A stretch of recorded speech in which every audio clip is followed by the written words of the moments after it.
Hello there guys, it's me Unstable Voltage and welcome to episode 35 of Europa Universalis IV. We are in two wars at the moment. We are currently in a war against the Ottomans and Crimea. Now, we were called into that by our ally, the Commonwealth, and I decided to accept because I didn't really figure that I'd be getting involved in the war all that much, and I haven't, which is fantastic, and they do seem to be winning there at 29% war score. The other war that's going on is over in the eastern, well, what would be the United States, but it hasn't formed yet, but the eastern coast of North America, which is where I'm currently fighting against some of the Native American tribes in an effort to take some of their land from them.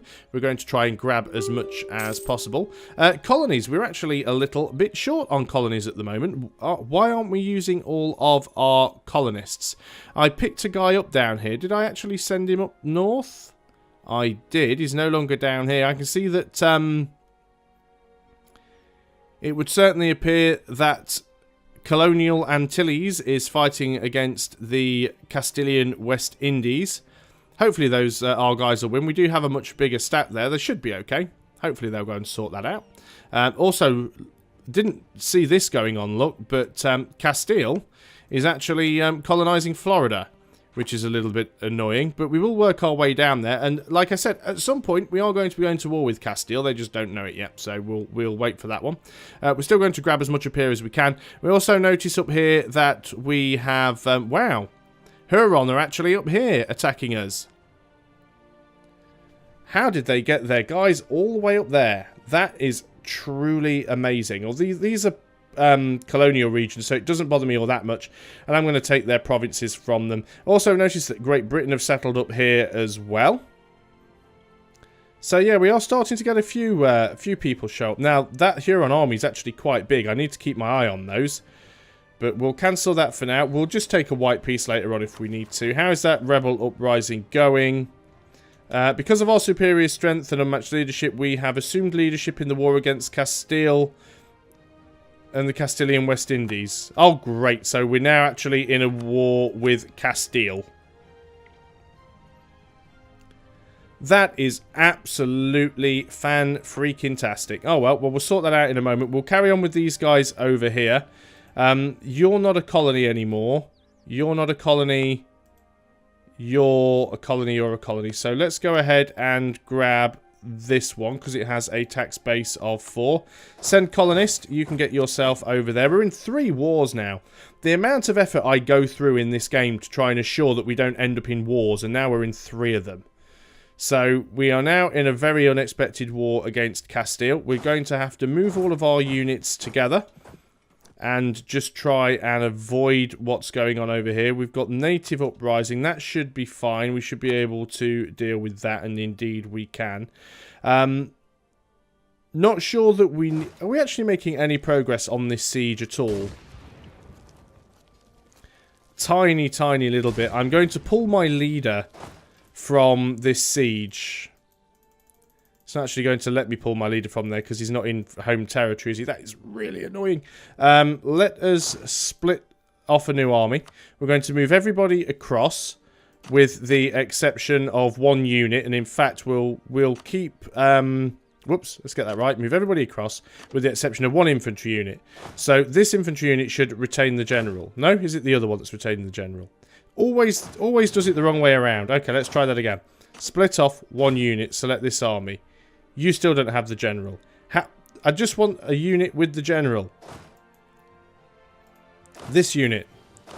Split off a unit. They just never make it easy, do they? Split, split. Right, you have the general on the cavalry. Right, let's go through with the cavalry. It's a little bit risky, of course, because the cavalry isn't as strong. But if it ends up running into natives, it could be problematic. But it should be fine. We'll go ahead and deal with Castile very, very shortly. Let's go ahead and group all of you guys up. Really need to keep my eye on those guys up there. Make sure they don't end up coming back. Yeah, so we've got this little battle going on down here, which I don't think we need to worry about too much. Mainly what we need to keep our eye on is what is going on down here. Now, we do have a fair few vassals and the like coming to help us. You're actually going straight through, which is fine.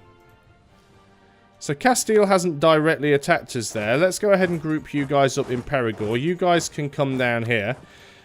And we'll march down and do what we can. We're also against Portugal as well. This is the problem with colonies, is that you do end up getting called into wars by your colonial nations sometimes. And there's not always an awful lot you can do about it.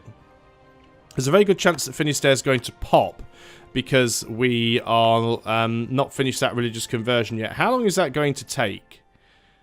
Too long, and they have a massive amount of autonomy. There's not an awful lot that we can go ahead and do there. Let's leave that for a little while. What are we like on our force limit? Still quite low, and we've got some money and we've got some manpower. Let's go ahead and build our standard 16. We can't, we don't have enough cash, so we'll leave that for the time being. Just keeping our eye on the Portuguese fleet there. They do have 7 heavies. Gotta be careful. Not too sure where my trade fleet is. That's Sweden, getting those flags confused again. You have a heavy with you for some random reason. I think we may get you to go home, actually, just to be on the safe side.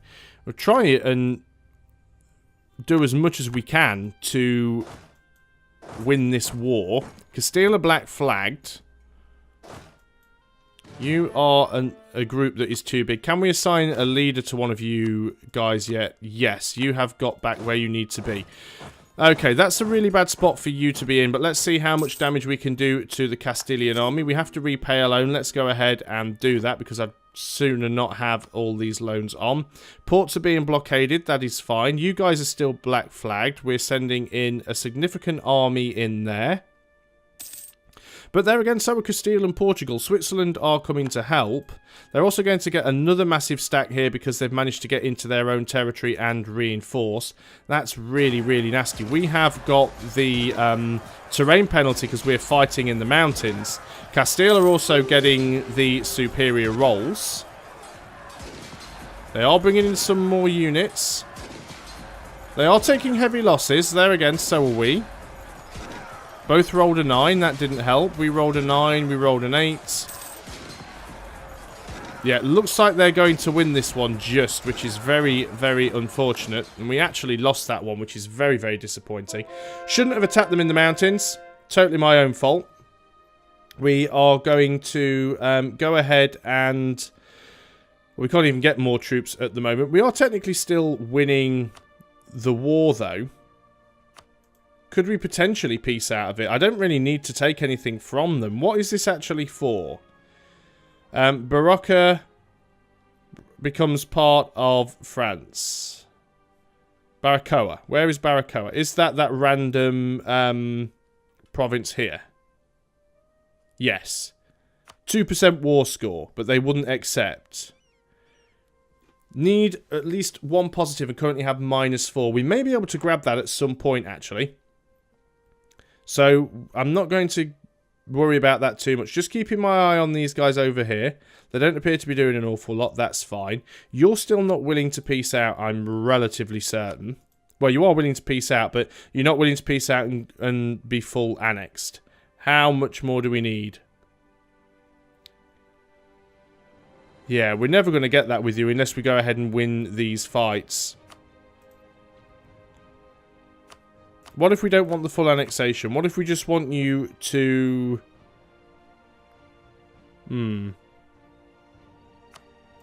Just annul your treaties with Huron. Let's just go and do that. Let's get you guys back home. They've accepted the offer. So at least if we want to go to war with them again later on, they're not actually going to be allied with Huron. Hopefully, if we're quick enough. So that's one war dealt with. The other war we're not going to have to really deal with because it's not really our war, so that's fine. Obviously being blockaded up here, which is a bit of a pain. Let's go ahead and... right, what do I want to do with these troops here? Do I want to consolidate them, or do I want to just group them all together? I think we will actually. I think we'll group them all together and we will consolidate the regiments because they've taken quite heavy losses there. We need to let them recover a little bit. They're winning a siege down there, which is quite annoying. We could convert another province, but we're not going to do that right now. Does that mean we've finished converting Finisterre? Is that now done? Looks like it has. So what is the rebel uprising chance there now? It's actually a Moor and Morabun. Why is that so high? Let's have a look. Why is your unrest so high? War exhaustion, non-accepted culture, intolerance. Yeah. We could try and reduce the war exhaustion a little, I suppose. That was a bit of a waste. I should have waited until it was up to 2. But we really need to try and get out of this war with Castile, if possible. The fact that they're sieging up there in the mountains doesn't help. Also, the fact that Lorraine have just decided to jump in there. Again, that's my own fault. I should have gone into my subjects and told them to be supportive, but a little bit late now. Do we have enough money and or manpower to build our standard template? Need 277 ducats. We can afford it now. Let's go ahead and do that. They are splitting their armies up a little bit, which is good because it's just slowed down their siege progress over there. We'll try and dump a big stack on them, but this time we'll try and dump a big stack on them somewhere that makes sense, as opposed to dumping a stupidly big stack on them in the mountains and getting completely wiped out, because that was just absolutely idiotic on my part. Can we make this go away? 18.5 years. It's not going to be too bad at the moment. Can't even really afford to increase stability. Would you be willing to take this yet? You do have some war exhaustion. Yeah, they'd be willing to accept that, actually. What else would you be willing to do? Well, we certainly haven't got enough war score for anything else. We've only got 17%. Navarra, would you be willing to release Navarra? No, didn't think so. Annul your treaties with Portugal? No, you wouldn't be willing to do that. And war reps? No. I'm just going to go ahead and send demands. Now, I know a lot of you are going to say, well, why have I done that? Because that's just, you know, a waste. It's not. I don't have a huge army and I lost a massive fight. I could just keep reinforcing and throwing huge numbers of troops at them, and I might lose more and more and more. So what I'm going to do for the time being is just let my manpower recover and let my armies recover. We weren't in a brilliant state to begin with, so let's try and recover a little bit of what we're doing at the moment. So at least now we are only in one war, and that particular war is not even one that we started. Let us continue trying to improve relations with Portugal. In fact, I'd like to offer Portugal an alliance. We should still... Yeah, we already have royal ties. We will go ahead and improve relations as soon as we can, which will be the 9th of June. And then we'll go back to dealing with our... in fact, we'll do that now while we're waiting for the 9th of June to come. We will take our armies and move them up into these problematic provinces. Now, which were the ones that were causing the majority of the issues? Moor and Morbihan. So let's move you guys into there. New technology. We can invest in a new military tech. Let's go ahead and do that. And we can then go and upgrade our cannon types. So that will be good. We could also... Well, we can't build any more military buildings at the moment because we've just spent all of our military power on a tech upgrade. We could theoretically go and get some marketplaces and increase our trade power. At the same time, we could also get some courthouses and increase our tax income, which wouldn't be a bad idea. We haven't built any buildings like that for a while. 20 papal influence or 1 stability at the cost of a 0.5 reform desire. I'm going to take the extra 1 stability because that will help with some of the unrest. Temples we have everywhere. Courthouses, where can we get some decent money? 0.8, not too shabby. 0.8. They're probably going to be most of the high ones. Oh, 1.2. Very nice. I'm out of money. Typical. I see the one that I can get and I'm out of money. We are going to have to get another advisor shortly as well. So we do have to be careful there. You are late to the party. You should be part of this army here. And of course we were going to try and improve our relations with Portugal. They only have a weak claim heir. So that's very interesting. Might end up going to war. I can see there being lots of wars against Castile. And if I hadn't have been so split up and trying to focus on different things, and I'd have actually been prepared for the war, it's much easier to fight an offensive war. I mean, technically technically you get more defensive bonuses than you get offensive bonuses, but the problem with being at war is, actually, you don't need to stay home at war now, do you? Let us remove the heavy. You can come over here. Technically, you get more bonuses for being defensive than aggressive, but at the same time, at least if you're being offensive, if you're the one starting the war, you can get all of your units in position before you actually start anything. So let's group everything together. We really need to sort out these unit compositions at some point. Leader, we need an admin leader. Well, we've only got the choice of a +2 guy or 2 +3s. Let's take him, plus the yearly prestige. Always nice to get some admin tech where we can. So, the Commonwealth are still winning that war against the Ottomans and the Crimea, so at least we don't have to worry about that too much. Let's go ahead and mothball that heavy, and then we can group those guys together. At the same time, we could probably do with another couple of light ships. What are we at numbers-wise on our naval force limit? 98 as a total. Let's go ahead and get a couple more caravels. No, didn't want two in the same province. Wanted one over there. Can we now afford to go and grab ourselves that courthouse? Ottomans entered into a military alliance with Crimea. Thought they already were, to be honest.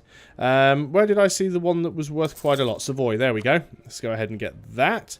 What are we making? 36 ducats a month. That's not too bad. And I still think we're currently reinforcing. No, all of our troops are fully reinforced at the moment. And how are we doing over here in the colonies? We have a lot of guys here that we're not really using. I might keep them around because, as I've said before, we probably will end up doing some fighting over here. So you guys are going to stay grouped up together. These are our 3 colonies. We probably... Well, we won't have a thing against the Merrimack yet, I'm assuming. Oh, we do, actually. But they are allied with Abenaki and the Mahican, if that's how it's pronounced. Not too sure where those guys are. So you do have to be relatively careful, but we can get some massive forces across here at some point. That will be absolutely fine. Keeping an eye on Castile. Yeah, they're still colonising Miami down here. All of this is now colonial France. We'll probably end up going against these bits at some point as well in the Castilian West Indies. But it would definitely be nice to take Florida at some point. The Aztecs down there. Aztecs and Itza. I don't think things are going too bad, though. It's not the worst thing that I've ever seen. What's going on in the rest of the world? Let's have a look. We haven't looked for a while. The Commonwealth is blobbing out. Very nice. Russia's very, very small. They have formed Russia, but they're getting gobbled up by the Golden Horde. The Timurids are still massive. Can we see China yet? No, can't really see what's going on over there in China. But yeah, the Golden Horde's quite scary there at the moment. Also got a pretty scary looking Sweden going on. Finland still exists, but only just. They got the Livonian Order up there as well. Denmark's got a couple of random provinces up there. Yeah, it would be nice to eat into the HRE a little bit more. We're still at first in the score, so I'm happy about that. Okay, so we've peaced out from that war. We are no longer in any wars at all. So, have we become the papal controller yet? We still have a 20% chance. So, if we don't become the pope on the next papal the next time the pope dies, I will basically abandon that quest and pick another one. So we can go ahead and try and religiously convert this one. We probably should. We're getting quite a lot of Protestant places, really. A lot of those are going to be overseas. The Hurons' opinion of France changed by +50, or the Iroquois' opinion of France changed by +50. Don't really care, to be honest. Natives in Massachusetts lose 1 ferocity. That's very nice. We've also got 2 more places here that are literally just about to become self-sustaining. And there they go. They've both fired. And Nouvelle-Flandre, we've got another colonial nation over here. Now, we could go and start colonising some of these inland provinces. They don't have particularly high tax bases.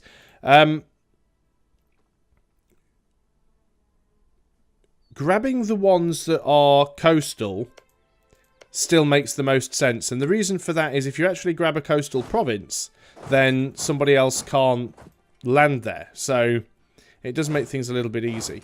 And you're going to go across over to this one, and we're going to send a guy there as well. We're just going to work our way south down the coast as quickly as we can, and just try and block as many people. It would be nice if we could work north a little bit as well and try and stop England from landing anything there. Try and grab a little bit more of...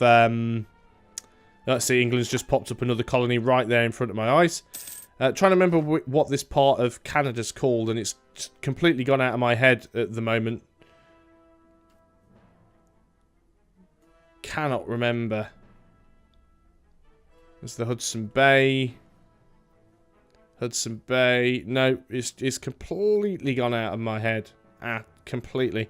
Oh well, never mind. Doesn't matter. England will continue to do that. What have we got going on? We've still got some free diplomats. We can grab ourselves a new technology. A diplomatic technology. Might not be a bad idea. We are ahead of time. Would it give us any new ship types? No. So we'll go ahead and grab that anyway. So there is our new tech there. We've got some money in the bank. We have the ability to build a few more buildings. We still want to work on manpower where we can, but getting gold income is also nice. So we've got temples everywhere we can have them. Courthouses, anywhere that's going to give us decent money. Plus 9, or 0.9. 0.9. And then all I can see now is 0.7, so there's a 0.8 there in Berry. So let's grab the 0.8. Yeah, that's pretty much all I can see. Let's go ahead and look at training fields. Anywhere now that would give us plus 32 still? Not really. So let's go ahead and put in some of the barracks where we can. We have a few plus 56s. We've got a plus 60 here. We've got a plus 60 here and here. And now we're out of money. And our current force limit is 131k. I'm going to keep building that up, because that will make us stronger. And we're over the 20-minute mark, so that is probably a good place to end the video. So thanks a lot for watching, guys. I hope you are still enjoying Europa Universalis IV, and I'll see you next time. So until then, goodbye for now.